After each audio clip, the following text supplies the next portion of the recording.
Don't you worry, the clip's about to begin, but don't forget to subscribe. Or else. Don't make me turn this website around. Steven in Indianapolis, how you doing? Welcome to Hang Up. You had a question about sex. Wow, that's funny because I just did secular sexuality like a week ago, and I didn't think anybody would ever want to ask me questions about sex. So, Steven, welcome to the show. Ask me your questions. All right. Hey, thanks for having me on. Hey, Matt, I've been watching for a long time. Did watch your, I think it was Josh, and you debating with the slavery thing. That was painful, but that was awesome on your end. But anyway, my question is this: I've watched for many years now, and you brought this up a few times, and I just wanted some clarification because I brought it up with some friends of mine, coworkers, and what have you, and they've questioned this one aspect, and you've never really clarified this, so that's why I'm calling. So, when you talk about sex, you say it should be consensual, obviously, and enthusiastic. And that's the question I have. Because imagine you're married. You were married at one point. I was married at one point. And you're lying in bed and you're getting a little, I'm sorry? That's not what I said. Yeah, you're getting... I thought it was enthusiastic. Was that the term? So I didn't say the sex should be enthusiastic. I said the consent should be enthusiastic. Right. So the consent. So yes, the consent should be enthusiastic. Enthusiastic, informed consent is the preferred consent. Informed consent. Right. Okay. It's enthusiastic. So I didn't get it exactly right. Enthusiastic, informed consent. Yes. Right. The sex may or may not be enthusiastic.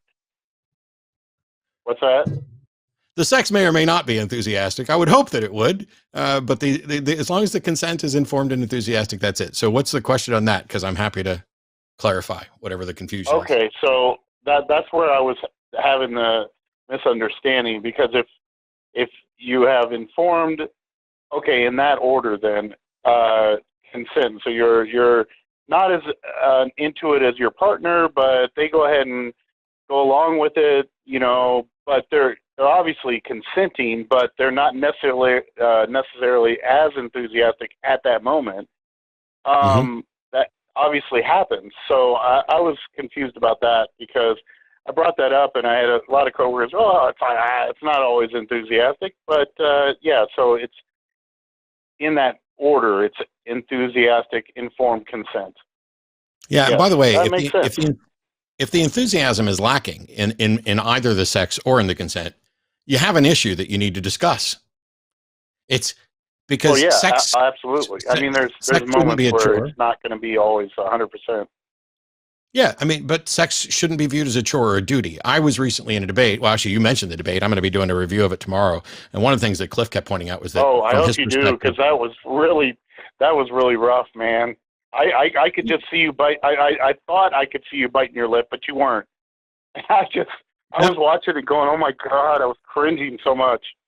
No, I'm good. But anyway, one of the things is that he was, he views divorce as if it's a sin and it's immoral. And I view divorce as a moral thing, that when two people no longer want to be together, the most moral action they can do is to separate and no longer be united. But if the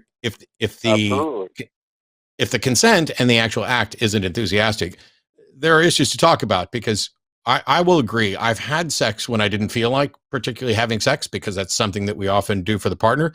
But my consent to have sex was informed and enthusiastic. I am eager to please my partner. But if I'm not in the mood, I don't owe anybody sex. And if my partner's not in the mood, they don't owe anybody sex. Nobody owes anybody sex. And countering those notions that it's like a wife's duty or a husband's duty to fulfill the obligation of the marital bed, that is the thing that we're trying to correct by talking about not only individual autonomy and informed, enthusiastic consent. It would be nice if all sex was... I agree with you. Like, I'll be honest, there's an occasion where there might be like everybody is like, yes, and you just go do it. And then there's other times where it's like, yeah, let's do it. if it's ever at a time when somebody's like, I don't really feel like it, but I'll do it anyway, I don't want them to do it. I don't want someone to say, yeah, I'm not in the mood, but for you, I'll do it. I want to have sex with somebody who's in the mood. We can sense that. We can sense that. Yeah. Cool. And if you move forward with that, if someone pushes that forward, then there is definitely a problem. But yeah, I just want to. I prefer see if, clarify that because Yeah, and I would prefer it be more than just sensed. I want it to be explicit. And there are people out there who are like, gosh, if you're sitting there and you're doing the dance and you're, oh, I'm into you and you're into me and we're doing the jousting and everything else. If you just said something like, hey, do you want to go have sex? That would completely kill the mood. And I'm like, it's never killed the mood for me or anybody that I've ever asked that question to. Because if I'm asking someone, hey, do you want to have sex? And they don't, well, I need to know that and we should stop having that conversation. But if they do, how can that possibly change their mind? If I want to hook up with you and you want to hook up with me and I say, hey, you want to hook up? But as a matter of fact, I'm going to, let me not make any assumptions. Stephen, I don't care whether you're married, single. I don't care if you're gay, straight, bi, pan, whatever. Has someone ever looked you in the eye and said, hey, you want to have sex? Because I don't think that would put you out of the mood. Absolutely not. It would not put me out of the mood. It'd be like, usually and generally in the past, it was let's go. Yeah. Because you feel that at the moment. You feel it, you see it, you feel it. It's all the vibes. And yeah, I agree. I thank you for your response because I was trying to have this conversation and now you've clarified it to a point where I can explain further. And it makes sense anyway, but I was wondering about your position on that. So in the future, I hope to call you again because there's a few things that I do have an issue with that you brought up in regards to things like minimum wage and these kind of things. And so to that end, I would say, no, sir, no, sir, no, sir, you are done. Okie doke. I figure you'll call in some other time when you want to talk about those things. I don't necessarily know. When it comes to the economics when it comes to economics, I don't profess any expertise. As a matter of fact, I'll repeatedly tell people I'm an idiot, but I can rely on the expertise of others who understand those things and have a better understanding than I do.